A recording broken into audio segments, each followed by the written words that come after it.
এ কেমন সুসা বাড়িওয়ালি, আপনারা ভিডিওটা একবার দেখেন, হাসতে হাসতে আপনাদের পেট ব্যথা হয়ে যাবে। দেখেন কি করে এটি। কি করতাছো?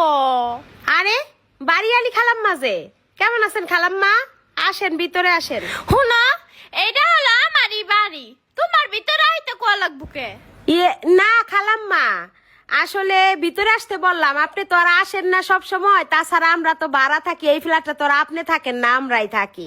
শোনো, থাকতে দিছি তাই থাকো, তাই বলে আবার বাড়িটা নিজের মনে করে আলায়ও না।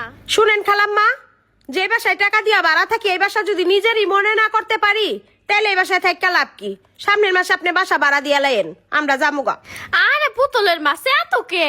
এটা তো তোমার গই বাড়ি।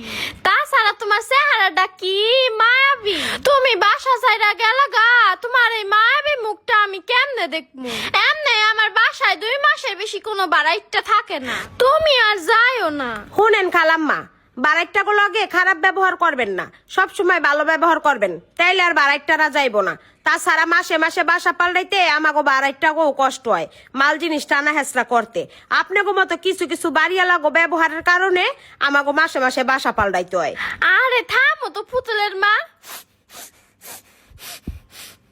পুতুলের মা, কি রাঁধছো গো তুমি? বাস নাই গড়টা একবারে মোমো মোমো করতাছে। ওই যে দেখছো, দুনিয়ার সুসা বেটি, বাড়িয়ালিরা যে এরকম শেষরা হয়, এরকম সুসা হয়, এই বেটিরে না দেখলে আর বুঝতাম না। কি গো পুতুলের মা, মনে মনে কি ভাবতাছো? হামলাইবা? লাভ নাই, আমি গন্ধ হই না বুঝা গেছি। না খালাম্মা, হামলা মুখে। তাছাড়া এখন হামলাইলেও আমার পেটে অসুখ হইব। কি কইলা তুমি?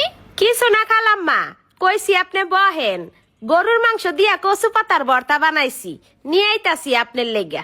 ও আচ্ছা, একটু বেশি করে আইনো যেন 3-4 বার খাইতে পারি। আচ্ছা পুতুলের মা, গেলাম, থাকো তাইলে। খাইসটা বাড়িওলি জানি কনকার, কোনো কিচ্ছু রাইন দেয় বেজির জ্বালায় শান্তি পাই না, অমনি দৌড় পাই রাইয়া পরে খাইতে। গেরানে একবারে মোয়াম্মা করতাছে।